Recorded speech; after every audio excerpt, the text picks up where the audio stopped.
大家人在地前来食水果，玻璃镇四季果的这个产量占全国的7成，是国内四季果上大的产地。玻璃镇农会为了要提高品牌形象，行销在地优质的水果办品鉴的活动，总共有121位农友送件参加，要拼什么人的较好食。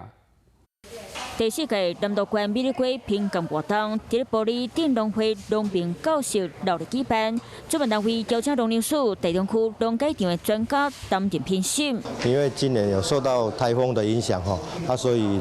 我们的产量减少大概50%。今年虽然受到凯比风灾影响，造成产量减少，不过评审讲玻璃镇生产的美丽果品质介好，甜度平均达到17到19度，为了营销优质的农特产，玻璃镇农会举办美丽果品鉴活动，建立分级的制度，让农民收集体权。可以看到我们这个果实非常的饱满，非常的均匀，然后色泽非常的亮丽，整体的情况是还相当不错。虽然今年玻璃镇美丽果蔬菜产量变真少，玻璃镇农会呼吁乡亲在把握机会，买一码就是品质优良的农特产。